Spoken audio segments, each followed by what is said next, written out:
Hi friends, कैसे हैं आप सभी। होप अच्छे होंगे। आज हम लोग क्लास 6 हिस्ट्री से आरंभ करेंगे और बहुत ही इंटरेस्टिंग चैप्टर है। ये पहला अध्याय है, क्या कब कहाँ कैसे। पहला जो हमारा अध्याय है, what when where and how. ये बहुत ही इंटरेस्टिंग चैप्टर है। देखिए इसमें क्या है, आगे हम लोग देखते हैं क्या है इसमें। तो सबसे पहले हम लोग ये जानते हैं कि प्राय हमारे मन में ये विचार आते हैं कि हमारे पूर्वज, हमारा अतीत कैसा था, हमारे लोग कैसे रहते थे, कैसे पहले के लोग जीवन यापन करते थे, कहाँ रहते थे, क्या काम करते थे। तो आइए सबसे पहले जो है आरंभिक लोगों के बारे में हम लोग जानते हैं। तो सबसे पहले जो लोग जो थे वो नर्मदा नदी के तट पे रहा करते थे कई लाख वर्ष पहले। तो ये देख लेते हैं नर्मदा नदी कहाँ पे है। ये देखिए, ये दिख रहा है नर्मदा नदी, ये रहा नर्मदा नदी। और ये नर्मदा नदी के तट पे सबसे पहले लोग रहा करते थे, कई लाख साल पहले रहा करते थे। तो इसमें से कुछ कुशल संग्राहक थे, जानवरों का आखेट भी किया करते थे। आखेट का मतलब होता है शिकार करना। जीवन की शुरुआत तो कई लाख वर्ष पहले हुई थी, परंतु कृषि का प्रमाण सबसे पहले उत्तर पश्चिम में आप देख रहे हैं, ये सुलेमान और किरतक की जो पहाड़ियां हैं उस पे ही कुछ स्थानों पर मिले, जहां पे सबसे पहले गेहूं उपजाया गया था।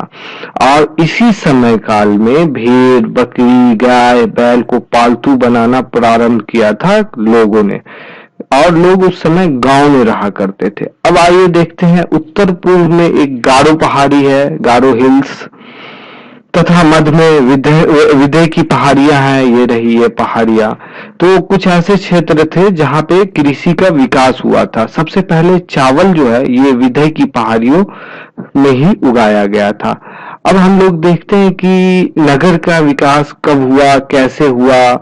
तो इससे सिंधु और इसकी सहायक नदियों के किनारे, ये रही सिंधु नदी, इंडस जिसे इंडस कहते हैं, तो इंडस नदी के किनारे सबसे पहले इंडस नदी के किनारे सबसे पहले कृषि का विकास हुआ था। इंडस और इसकी सहायक नदी के किनारे, ये रही इंडस रिवर और इसकी जो सहायक नदी है, जो भी चेनाब, सतलुज, इसी के किनारे सबसे पहले नगर का विकास हुआ था 4700 वर्ष पूर्व।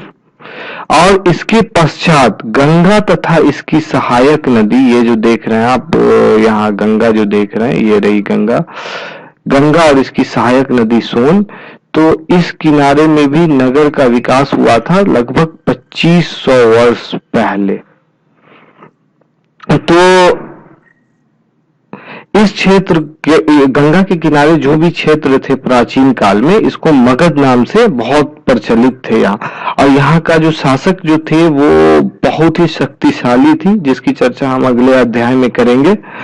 और अब देखते हैं कि लोग यात्रा भी किया करते थे इस समय में। बहुत सारे लोग मतलब यात्रा किया करते थे, कोई व्यापार के लिए, कोई धर्म गुरु हुआ करते थे जो नए नए ज्ञान के लिए, या सेनाएं विजय हेतु, विजय प्राप्ति के बाद या विजय के लिए एक जगह से दूसरी जगह जाया करती थी, या फिर प्राकृतिक आपदा।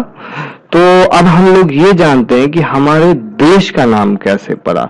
तो एक्चुअली में इंडिया शब्द इंडस से निकला है, जिसे संस्कृत में सिंधु कहा जाता है।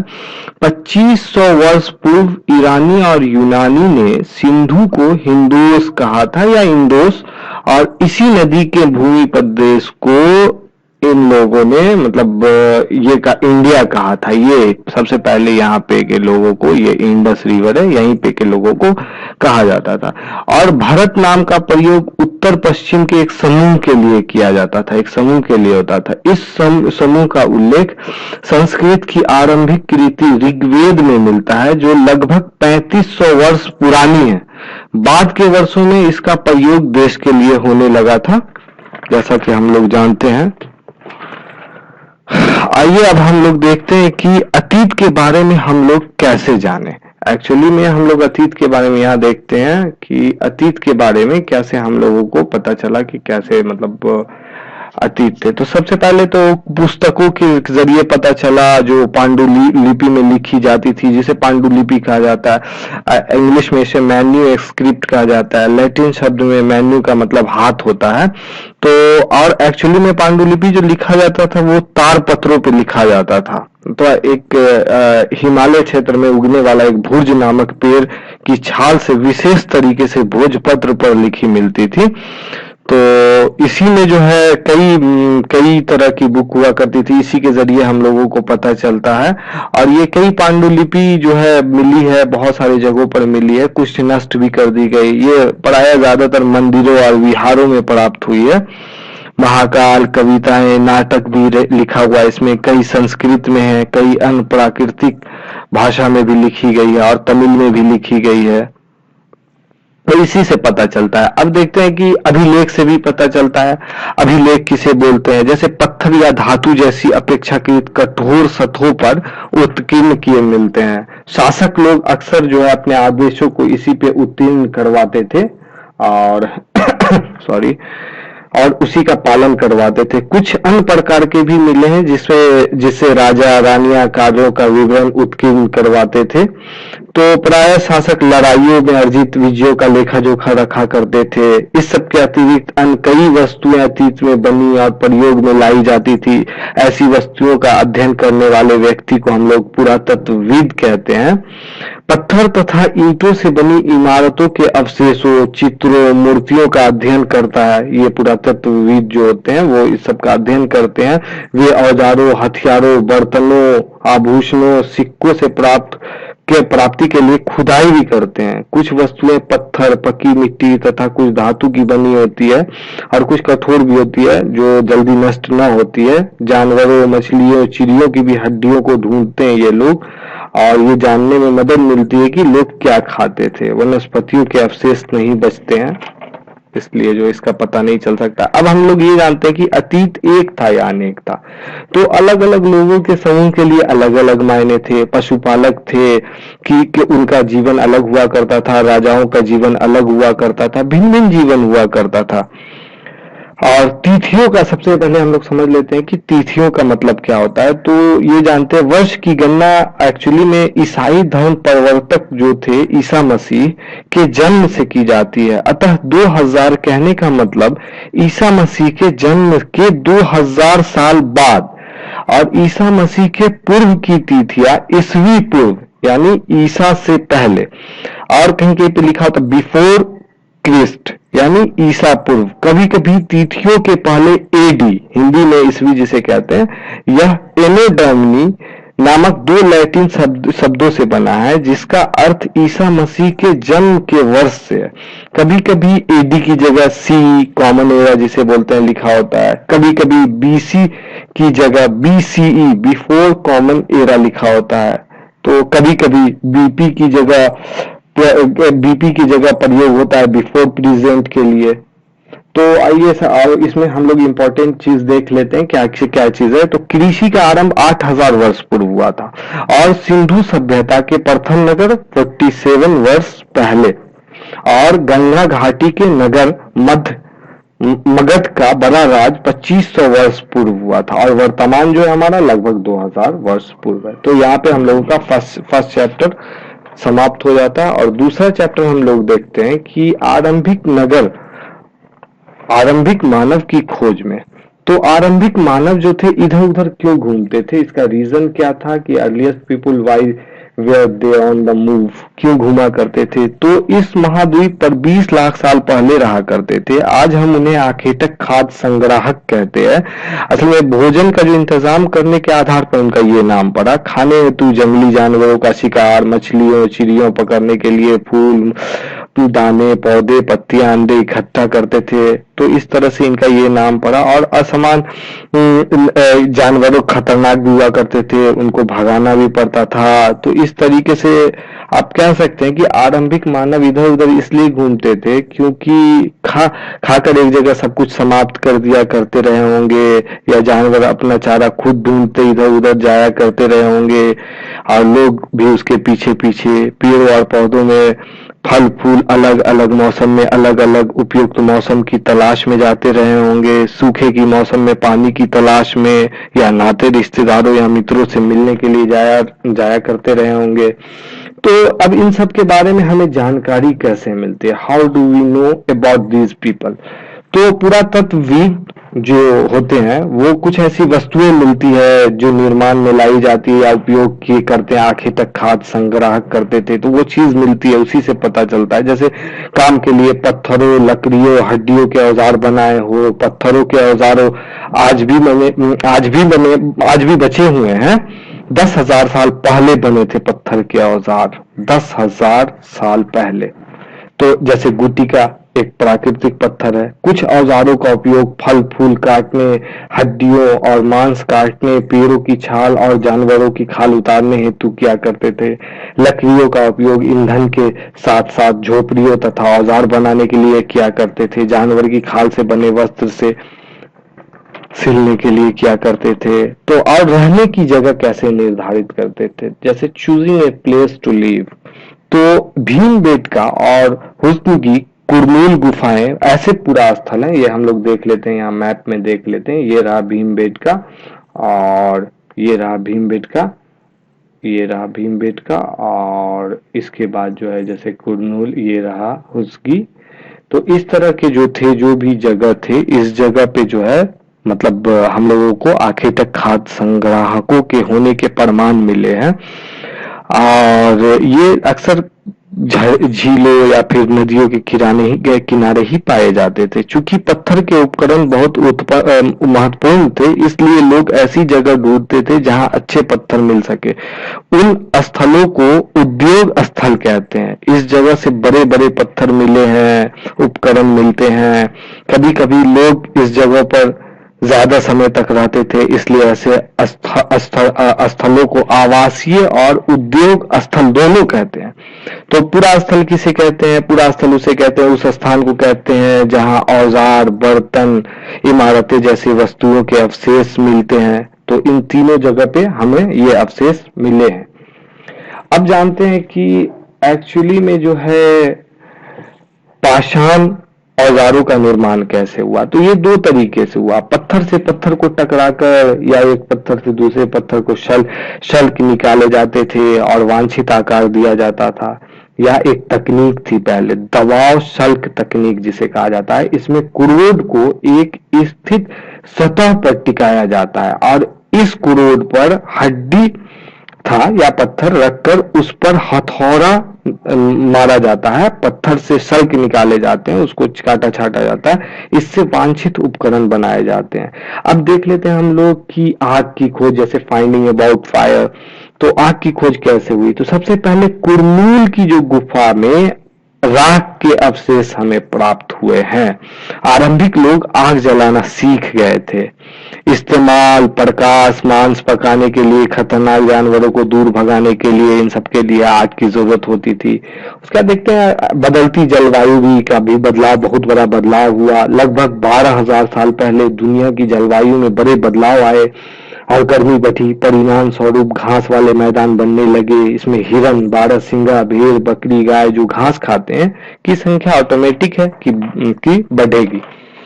तो आरंभिक काल को एक्चुअली में पूरा पाषाण काल कहा जाता है, जिसे हम प्राचीन पत्थर, पूरा का मतलब होता है प्राचीन और पाषाण का मतलब पत्थर, तो इसे कहते हैं। और पत्थर और औजारों के महत्व को ये बताता है।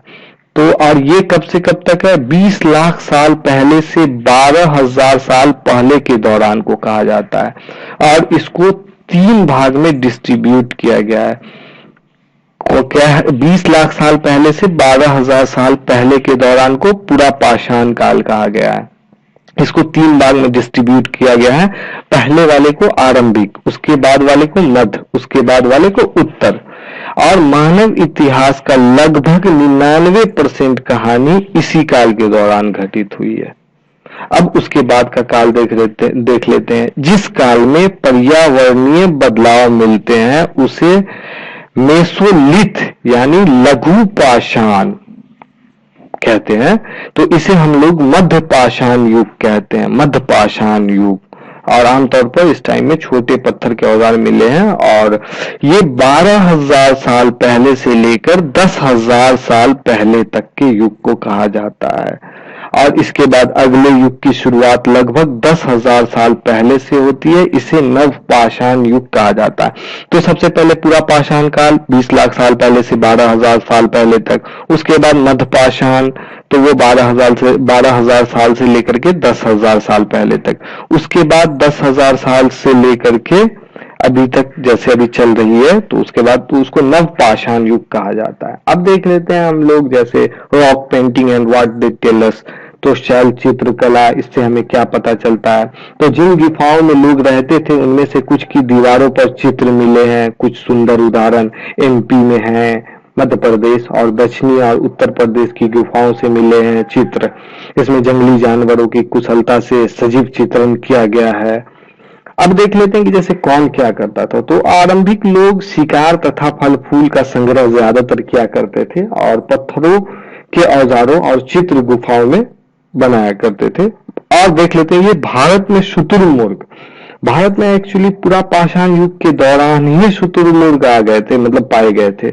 महाराष्ट्र के पटने पूरा स्थल में शुतुरमुर्ग के अवशेष भी मिले हैं। इस अंडे से मनके भी बनाए जाते थे, इनके अंडे से, शुतुरमुर्ग के इसमें। अब देख लेते हैं थोड़ा होसगी जगह का नाम है और इस जगह के बारे में हम लोग थोड़ा पढ़ लेते हैं। तो यहाँ पर पूरा पाषाण युग के कई पुरा स्थल मिले हैं। कुछ पुरा स्थल से अलग अलग कार्यों में लाए जाने वाले कई प्रकार के औजार मिले हैं। इसमें से कुछ पुरा स्थल झरनों के निकट में थे। तो अधिकांश औजार जो है वो चूना पत्थर से बनाए जाते थे। क्या चीज से बनाए जाते थे? चूना पत्थर से बनाए जाते थे। और इसी तरीके से ये इंपॉर्टेंस है इसका, इसे याद रखना है कि कब कब क्या चीज हुआ था। आप पॉज करके इसको नोट डाउन भी कर सकते हो। ओके, अब देख लेते हैं कि हमारा तीसरा चैप्टर देख लेते हैं, from gathering to growing food, भोजन संग्रह से उत्पादन तक। तो इसके बारे में है, यहाँ पे भोजन के बारे में हम लोग पढ़ेंगे। विभिन्न प्रकार के भोजन हुआ करते थे। आपने भोजन के अधिकांश हिस्सा मतलब जो उगाया जो जाता था वो फसल से मिलता है हमें। भिन्न भिन्न फसल उगाने हेतु भिन्न भिन्न जलवायु की आवश्यकता होती है। जैसे धान के लिए गेहूं या जौ की तुलना में अधिक पानी की आवश्यकता होती है। विशेष फसल विशेष क्षेत्र में ही उगाते हैं। पशुओं को भी अनुकूल वातावरण की आवश्यकता होती है। सूखी और पहाड़ी जलवायु में मवेशियों की तुलना में भेड़ या बकरी अधिक सहजतापूर्ण जीवित रह सकते हैं। सॉरी। खेती और पशुपालन की शुरुआत कैसे हुई थी? The beginning of farming and herding. तो ये देख लेते हैं, बदलती जलवायु के साथ लोग जिन वनस्पतियों और पशुओं का भोजन के रूप में इस्तेमाल करते थे वे भी बदलते रहे। धीरे धीरे लोगों का ध्यान इस ओर गया कि खाने योग्य वनस्पति कहाँ कहाँ मिलेगा, बीज कैसे अपने अंकुर से टूटकर गिरते हैं, गिरे बीजों का अंकुरन और उससे पौधों का निकलना, इसी तरह पौधों का देखभाल की शुरुआत करना कि कैसे देखभाल कर सके, चिड़िया और जानवरों से फसल की सुरक्षा करना। तो इस तरीके से धीरे धीरे वे लोग कृषक बन गए होंगे। इसी तरह से अपने घरों के आसपास चारागाह बनाकर जानवरों को आकर्षित कर उन्हें पालतू बनाया गया होगा। सबसे पहले पालतू कुत्ते का जंगली पूर्वज था। सबसे पहले जो पालतू जानवर जो था वो कुत्ता था, जो एक जंगली था, जंगली कुत्ता था। धीरे धीरे बकरी, गाय और सुअर ऐसे जानवर झुंड में रहते हैं और घास खाते हैं। धीरे धीरे पशुपालक, इसी तरीके से लोग पशुपालक बन गए होंगे। तो अब बसने की प्रक्रिया जो है, डोमेस्टिकेशन कैसे हुआ? तो लोगों द्वारा जैसे पौधे उगाते थे तो जानवरों की देखभाल के लिए बसने की प्रक्रिया, इसका नाम दे दिया गया होगा क्योंकि उसके लिए वहां पे उन्हें रहना पड़ता था लॉन्ग टाइम के लिए। तो इसी प्रकार उसका नाम इसी पे दे दिया गया था। तो बसने की दिशा में जो है अपनाए गए पौधे या जानवरों का चयन करते थे। जैसे अहिंसक जानवर को नहीं पालते थे, उन्हीं पौधों का को और जानवरों का जिन पे बीमार होने की संभावना कम होती थी, ऐसे जानवरों को भी पालते थे। उन्हीं पौधों को जिसमें बड़े दाने वाले अनाज पैदा होते हैं, साथ ही जिनका मजबूत ये जो डंडले होते हैं अनाज के पके दानों के भार को संभाल सके। तो बसने की प्रक्रिया पूरी पूरी दुनिया में धीरे धीरे चलती रही। यह करीब 12,000 साल पहले शुरू हुई। बसने की प्रक्रिया कब शुरू हुई? 12,000 साल पहले शुरू हुई। तो प्राचीन फसलों में गेहूं तथा जौ, ये बहुत ही प्राचीन फसलों में है, एक फसल है। तो एक नवीन जीवन शैली के बारे में जानते हैं, a new way of life. तो बीज बोने के बाद कुछ समय बाद पौधे उगने लगे, तो लोग एक ही जगह पर लंबे समय तक रहने लगे, रुकना पड़ता था, मजबूरन भी रुकते थे। बीज बोने से लेकर फसलों के पकने तक पौधों की सिंचाई करने, खरपतवार हटाने, जानवरों और चिड़ियों से उनकी सुरक्षा करने जैसे बहुत से काम शामिल थे। अनाज को भोजन और बीज दोनों ही रूप में बचाकर रखना आवश्यक था। इसलिए भंडारण की बात सोचने लगे। मिट्टी के बड़े बड़े बर्तन बनाए गए, टोकरियां बुनी गई या फिर जमीन में गड्ढा खोदा गया। अब देख लेते हैं जैसे जानवर एक चलते फिरते खाद्य भंडार थे, स्टोरिंग एनिमल्स। तो दूध मांस मिलता है जानवरों से, एक अच्छा स्रोत है भोजन का। दूसरे शब्दों में पशुपालन भोजन के भंडारण का एक तरीका है, चलता फिरता एक स्रोत है। आओ अब देख लेते हैं कि आरंभिक कृषकों और पशुपालकों के बारे में हम लोग थोड़ा पता कर लेते हैं। Finding out about the fire farmers and herders. तो ये पूरे उपमहाद्वीप में पाए गए। इसमें सबसे महत्वपूर्ण पश्चिमी उत्तर क्षेत्र में, आधुनिक कश्मीर में और पूर्वी तथा दक्षिणी भारत में पाए गए। तो अब यहाँ पे हम लोग एक चीज देख लेते हैं, जैसे ग्रेन एंड बोन्स, जैसे अनाज और हड्डियां के अवशेष कहाँ कहाँ मिले, पूरा स्थल कौन कौन से साइट्स थे। तो देखते हैं यहाँ पे व्हीट हो गए, मतलब गेहूं हो गए, जौ हो गए, भेड़ हो गए, बकरी हो गए, मवेशी। ये मेहरगढ़ जो अभी के डेट में आधुनिक पाकिस्तान कहा जाता है, उस जगह पे है। और चावल, जानवरों के हड्डियों के टुकड़े, ये सब जो अभी यूपी में है, कोल्डीहवा यूपी में पड़ता है अभी। तो ये सब जगह पूरा लिस्ट है, ये आप देख सकते हैं। और इसके बाद हम लोग इम्पोर्टेंट इसमें देख लेते हैं कि डोमेस्टिकेशन बहुत ही इम्पोर्टेंट पार्ट है। और मतलब किस तरीके से आगे की लाइफ बढ़ती गई, स्थानीय जीवन की, और किस तरीके से लोग बढ़ते गए। तो यहाँ बुर्ज होम, एक जो अभी कश्मीर के लोग हैं, वे लोग गड्ढे के नीचे घर बनाते थे, जिन्हें गर्तवास कहा जाता है। इसमें उतरने के लिए सीढ़ियां होती थी। मौसम के हिसाब से घर के अंदर या बाहर खाना बनाते थे ये लोग। तो इस तरीके से ये लोग यहाँ जीवन यापन करते थे।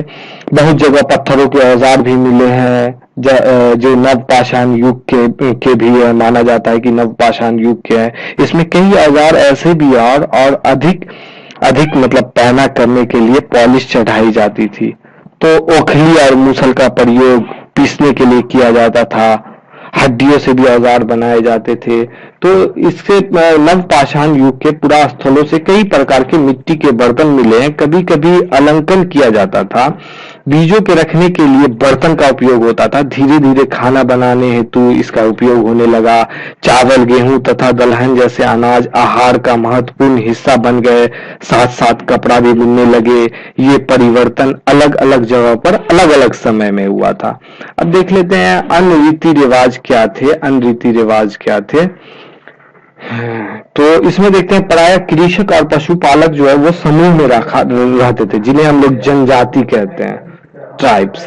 तो छोटी छोटी बस्तियों में रहते थे। ज्यादातर परिवार एक दूसरे से संबंधित थे। सदस्य शिकार, भोजन संग्रह, खेती, पशुपालन और मछली पकड़ने जैसा पेशा ये लोग अपनाते थे ज्यादातर। अब हम लोग देख लेते हैं कि a closer look living and dying in Mehrgarh. Mehrgarh में जीवन मृत्यु क्या था, तो ये देख लेते हैं हम लोग।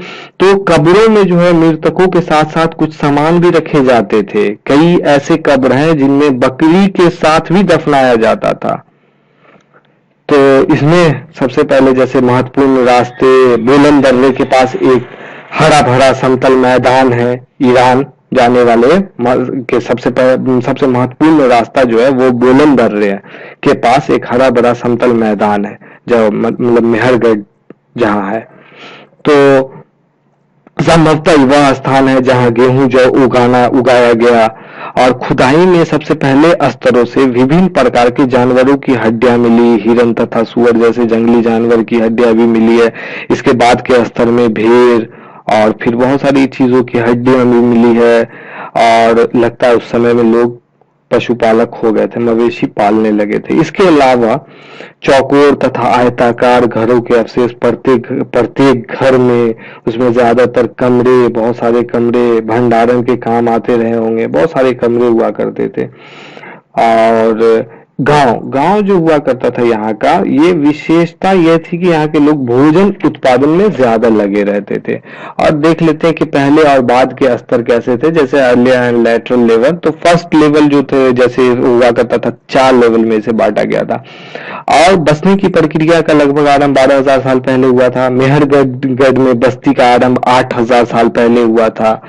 अब हम लोग देख लेते हैं, इसके बारे में थोड़ा पढ़ लेते हैं। दाओजली हेडिंग, ये एक ऐसा पूरा स्थल है जो चाइना और म्यांमार की ओर जाने वाले रास्ते में एक ब्रह्मपुत्र की घाटी की एक पहाड़ी पर स्थित है। यहाँ जो है ना खरल और मूसल जैसे पत्थरों के उपकरण मिले हैं। इससे पता चलता है कि यहाँ अनाज उगाते थे।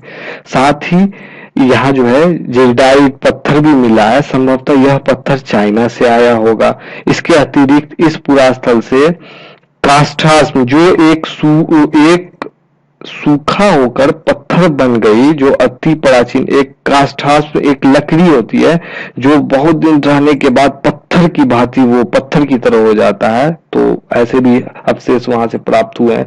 नव पाषाण युग में सबसे प्रसिद्ध पुरास्थलों में एक है चताल हुई, जो तुर्की में है। यहाँ जो है ना, यहाँ दूर दराज से कई चीजें लाई जाती थी और उसका उपयोग किया जाता था, जैसे सीरिया से चमकदार पत्थर, लाल सागर की कौड़िया, तो इस तरीके से लाया जाता था। तो इस तरीके से हमारे ये तीसरा चैप्टर समाप्त हो गया। इसमें इंपॉर्टेंट आप देख सकते हैं डोमेस्टिकेशन था, अर्लियर एंड लेटरल लेवल्स। अब देखते हैं हम लोग चौथा चैप्टर देख लेते हैं कि हमारा जो मतलब अर्लियर जो सिटीज था, इन द अर्लिएस्ट सिटीज, आरंभिक नगर जो थे, तो इसमें सबसे इंपॉर्टेंट है द स्टोरी ऑफ हड़प्पा, यानी कि हड़प्पा की जो कहानी है। लगभग 150 साल पहले जब पंजाब में पहली बार रेलवे लाइनें बिछाई जा रही थी, तो अचानक हड़प्पा पूरा स्थल मिला था 150 साल पहले, जो आज के आधुनिक पाकिस्तान में है। उसके लगभग उसके 150 साल के 80 साल बाद पुरातत्वविदों ने इसको ढूंढा और पता चला कि खंडहर जो है वो उपमहाद्वीपों के सबसे पुराने शहरों में एक है। चूंकि इस नगर की खोज सबसे पहले हुई थी, इसलिए बाद में मिलने वाले इस तरह के सभी पुरास्थलों में जो इमारतों और चीजें मिली है, उन्हें हड़प्पा सभ्यता की इमारतें कहा गया। इस शहरों का निर्माण लगभग 4700 वर्ष पहले हुआ था। ये नगर आधुनिक पाकिस्तान के पंजाब, सिंध प्रांतों में, इंडिया के गुजरात, राजस्थान, हरियाणा और पंजाब प्रांतों में है। तो यहाँ से पुरातत्वविदों को बहुत सारी अनोखी वस्तुएं मिली है, जैसे मिट्टी के लाल बर्तन जिन पर काले रंग का चित्रण किया गया है, पत्थरों के बाट, मुहर, मनके, तांबे के उपकरण और पत्थर के लंबे ब्लेड, इस तरह के बहुत सारे उपकरण यहाँ से मिले हैं। तो इस नगर की जो मतलब what was the special about this cities, इस नगरों की विशेषता क्या थी? दो से ज्यादा हिस्से में विभाजित किया गया था। प्रायः पश्चिमी भाग छोटा था लेकिन ऊंचाई पर बना हुआ था, और पूर्वी हिस्सा बड़ा था लेकिन यह निचले इलाके में था। ठीक है, तो निचले हिस्से को निचला नगर कहा गया और ऊंचाई वाले भाग को पुरातत्वविदों ने नगर दुर्ग कहा। नगर दुर्ग। दोनों हिस्सों की 4 दीवारियां पक्की ईंटों की बनी हुई थी। ईंटें इतनी अच्छी थी कि हजारों साल बाद भी दीवारें खड़ी रही। चिनाई इस तरह किया करते थे कि दीवार मजबूत रहे। कुछ नगरों में, नगर दुर्ग में कुछ खास इमारतें बनाई गई। एग्जाम्पल के तौर पर जैसे हम लोग ले लेते हैं मोहनजोदड़ो में खास तालाब जिसे महास्नानगढ़ भी कहा गया है, दो तरफ से इसमें सीढ़ियां थी, बहुत सारी इसमें विशेषता थी। पानी का मतलब कुएं से निकाल कर इसमें लाया जाता था। ईंटों और प्लास्टर का इस्तेमाल हुआ था इसको बनाने में। प्लास्टर के ऊपर चारकोल की परत लगाई गई थी ताकि पानी का रिसाव न हो। शायद विशिष्ट नागरिक विशिष्ट अवसर पर इसमें स्नान करते रहे होंगे। अब देख लेते हैं कालीबंगा और लोथल। कालीबंगा बंगा और लोथल के बारे में हम लोग जान लेते हैं। जैसे अग्नि कुंड यहाँ से मिले हैं, जहां संभवतः यज्ञ किए जाते होंगे। हड़प्पा, मोहनजोदड़ो, लोथल जैसे कुछ नगरों में बड़े बड़े भंडार गृह भी मिले हैं। अब देख लेते हैं उपमहाद्वीप के आरंभिक नगर। ये सब जो जो भी देख रहे हैं यहाँ पे जो है मतलब मोहनजोदड़ो, तो ये सब जगह पे ज्यादातर मतलब आरंभिक नगर इसी सब लोकेशन में बसे थे। अब हम लोग देख लेते हैं कि जैसे भवन, नाले, सड़कें यहाँ के कैसे हुआ करते थे, तो इसके बारे में जो है हम लोग जान लेते हैं। House, trains and streets. तो आमतौर पर जो है भवन एक या दो मंजिला हुआ करता था। आंगन के चारों ओर कमरे हुआ करते थे। अधिकांश घरों में अलग स्नान घर हुआ करते थे। कुछ घरों में कुएं भी होते थे और कुछ नगरों में ढके हुए नाले हुआ करते थे। हल्की ढलान, मेन होल बने होते थे जिनके जरिए सफाई एवं देखभाल की जाती थी। अब देख लेते हैं वहां के जीवन कैसा था, लाइफ ऑफ दिस सिटी कैसी थी वहां की। तो नगरों में बड़ी हलचल रहा करती थी उस टाइम में भी। ऐसे लोग जो नगर की खास इमारत बनाने में जुटे रहते थे, ये संभवतः यहाँ के शासक रहे होंगे। यह भी संभव है कि लोगों को दूर दूर भेजकर धातु, बहुमूल्य पत्थर और अन्य उपयोगी चीजें मंगवाया जाता था। इन नगरों में लिपिक भी होते थे जो मोहरों पर तो लिखते थे, अन्य चीजों पर भी लिखते रहे होंगे। इसके अलावा नगरों में शिल्पकार थे, स्त्री पुरुष भी रहते थे। स्त्री पुरुष शिल्पकार भी मतलब स्त्री भी थे, पुरुष भी थे, जो लंबी यात्रा भी, बहुत सारे लोग लंबी भी यात्रा भी करते रहे होंगे, जो उपयोगी वस्तु लाते रहे होंगे। मिट्टी से बने खिलौने के भी अवशेष मिले हैं। अब देख लेते हैं कि नगर और नए शिल्प, new crafts in the city. तो अधिकांश चीजें जो है वो पत्थर, शंख, तांबे, कांसे, सोने, चांदी जैसी धातुओं से बनाई गई। तांबे और कांसे से औजार, हथियार, गहने, बर्तन बनाए जाते थे। सोने और चांदी से गहने और बर्तन बनाए जाते थे। यहाँ मिली सबसे आकर्षक वस्तुओं में मन के बाट और फलक है। हड़प्पा सभ्यता के लोग पत्थर की मोहरें बनाते थे और काले रंग की डिजाइन किए हुए खूबसूरत लाल मिट्टी के बर्तन भी बनाते थे। संभवतः 7000 साल पहले मेहरगढ़ में कपास की खेती होती थी। मोहनजोदड़ो से कपड़ों के टुकड़ों के अवशेष, चांदी के एवं एक फूलदान के ढक्कन तथा अन्य तांबे की वस्तुओं से चिपके हुए मिले हैं। पकी मिट्टी तथा फ्यंस, फ्यंस जो होता है वो पत्थर और शंख प्राकृतिक, जो फ्यंस जो है ना मन के, और चूड़ियां, बाले तथा छोटे बर्तन बनाए जाते हैं इसके जरिए। तो बनी तकलिया और विशेषज्ञ द्वारा ये सारा काम होता था। ये सब विशेषज्ञ ही करते थे, इतने मतलब सावधानी से करते थे। बहुत ही कठिन आर्ट हुआ करता था। पत्थर और शंख प्राकृतिक तौर पर पाए जाते हैं, लेकिन फ्यंस कृत्रिम रूप से तैयार किया जाता है। बालू या स्फटिक पत्थरों के चूर्ण को गोंद से मिलाकर उससे वस्तुएं बनाई जाती है। उसके बाद चिकनी परत चढ़ाई जाती है। परत के रंग प्रायः नीले या हल्के समुद्री हरे होते थे। तो कच्चे माल की खोज में, जैसे in search of raw materials, तो इसमें भी हड़प्पा में लोगों को कई चीजें मिली है, लेकिन तांबा, लोहा, सोना, चांदी और बहुमूल्य पत्थरों जैसे पदार्थों को वो दूर दूर से आयात करते थे। इसका हड़प्पा के लोग तांबे का आयात संभवतः राजस्थान से करते रहे होंगे। यहाँ तक कि एशियन कंट्रीज, ओमान में भी तांबे का आयात किया जाता था। कांसा बनाने हेतु तांबे के साथ मिलाई जाने वाली धातु टीन का आयात ईरान, अफगानिस्तान से किया जाता था। सोने का आयात आधुनिक कर्नाटका और बहुमूल्य पत्थर का गुजरात, ईरान और अफगानिस्तान से किया जाता रहा होगा।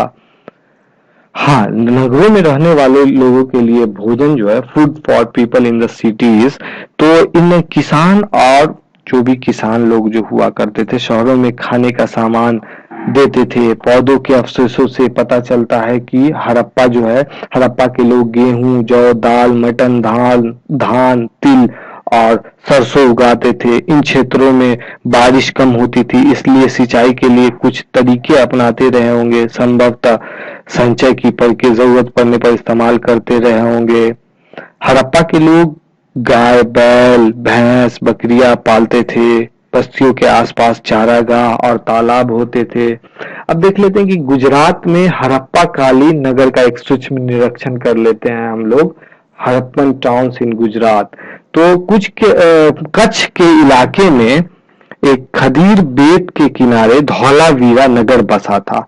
और यहाँ जो है, यहाँ का साफ पानी हुआ करता था, जमीन उपजाऊ हुआ करती थी। धौलावीरा को एक्चुअली 3 भाग में बांटा गया है। हर हिस्से के चारों ओर पत्थर की ऊंची ऊंची दीवार है। अंदर जाने के लिए बड़े बड़े प्रवेश द्वार हुआ करते थे। नगर के अंदर खुला मैदान जहाँ सार्वजनिक कार्यक्रम हुआ करते थे। यहाँ मिले कुछ अवशेषों में हड़प्पा लिपि के बड़े बड़े अक्षरों को पत्थरों में खुदा पाया गया। इन अभिलेखों को मुख्तसर संभवतः लकड़ी से जरा गया था। यह अनोखा अवशेष है क्योंकि आमतौर पर हड़प्पा के लेख मोहर जैसी छोटी वस्तुओं पर हुआ करते थे, लेकिन यहाँ बहुत बड़ी लकड़ी पे हुआ करती थी। अब देख ले, जैसे गुजरात के खंभात की खाड़ी में मिलने वाली साबरमती की एक उपनदी के किनारे बसा लोथल नगर जो है, ऐसा स्थान पर बसा था जहां पर कीमती पत्थर जैसे कच्चा माल आसानी से मिल जाता था। यहाँ पत्थरों, शंखों, धातुओं से बनाई जाने वाली चित्र चीजें का महत्वपूर्ण केंद्र था। इस नगर में एक भंडार गृह भी था जिसमें कई मोहरे और मुद्रांकन किया जाता था, या मोहरबंदी कह सकते हैं आप। और बहुत सारी चीज इस जगह से मिली है। यहाँ पर एक इमारत मिली है जो संभवतः मनके बनाने का काम होता था। यहाँ पे पत्थर के टुकड़े, अधबने मनके बनाने के उपकरण और तैयार मनके भी मिले हैं। बहुत सारी चीज यहाँ मिली है। और मोहर की छाप को मोहरबंदी कहते हैं। हाँ, और एक इम्पोर्टेंट चीज ये है इसमें कि सभ्यता के अंत का रहस्य। लगभग 3900 साल पहले एक बड़ा बदलाव आया। अचानक नगरों को छोड़ दिया लोगों ने। जहां पे भी मोहर और बाटों का प्रयोग बंद होने लगा। कच्चे माल का आयात काफी कम हो गया। मोहनजोदड़ो में सड़कों पर कचरों के ढेर बनने लगे। जल निकास प्रणाली नष्ट हो गई। सड़कों पर झुग्गीनुमा घर बनाए जाने लगे। क्या हुआ कुछ पता नहीं चला। नदियां सूख गई होंगी या जंगलों का विनाश हो गया होगा। मैदान समाप्त हो गए होंगे। कुछ इलाके में बाढ़। लेकिन फिर भी स्पष्ट नहीं है कि सभी नगरों का एक साथ अंत कैसे हो गया। आधुनिक पाकिस्तान के सिंध और पंजाब की बस्तियां उजड़ गई थी। इसके 1400 साल बाद नए नगरों का विकास हुआ। जैसे नील, अब जान लेते हैं हम लोग, नील नदी के आसपास वाले इलाके को छोड़कर मिस्र का अधिकांश भाग रेगिस्तान है। ये तो पता ही। लगभग 5000 साल पहले मिस्र के में शासन करने वाले राजाओं ने सोना, चांदी, हाथी दांत, लकड़ी और हीरे जवाहरात लाने के लिए अपनी सेनाओं को दूर दूर तक भेजा। बड़े बड़े मकबरे बनाए जिन्हें पिरामिड कहते हैं। राजाओं के शवों को पिरामिड में दफनाकर सुरक्षित रखा जाता था। इन शवों को ममी कहा जाता है। शवों के साथ अनेक चीजें दफनाई जाती थी। इसमें खाद्यान्न, पेय, वस्त्र, गहने, बर्तन, वाद्य यंत्र, हथियार और जानवर शामिल है। कभी कभी सबके साथ उनके सेवक और सेविकाओं को भी दफन कर दिया जाता था। मिस्र में सबसे ज्यादा दौलत खर्च किया जाता था कब्र को दफनाने में। तो ये है, ये हमारा मोहनजोदड़ो का स्ट्रीट है विद ड्रेन। ये आप देख सकते हैं यहाँ पे। और ये उसी का एक पार्ट है। और यहाँ देख सकते हैं, यहाँ इम्पोर्टेंट जो चीज सब है ये सब देख सकते हैं इस तरीके से। तो एक बार इसको फिर से पढ़ लेते हैं। मेहरगढ़ में कपास की खेती लगभग 7000 वर्ष पहले हुई थी। नगरों का जो आरंभ जो हुआ था, हाँ, तो नगरों का जो आरंभ हुआ था वो लगभग 4700 वर्ष पूर्व हुआ था। हड़प्पा के नगरों के अंत की जो शुरुआत हुई थी लगभग 3900 वर्ष पूर्व हुई थी। अन्य नगरों का विकास लगभग 2500 वर्ष पहले हुआ था। Thanks for watching my videos.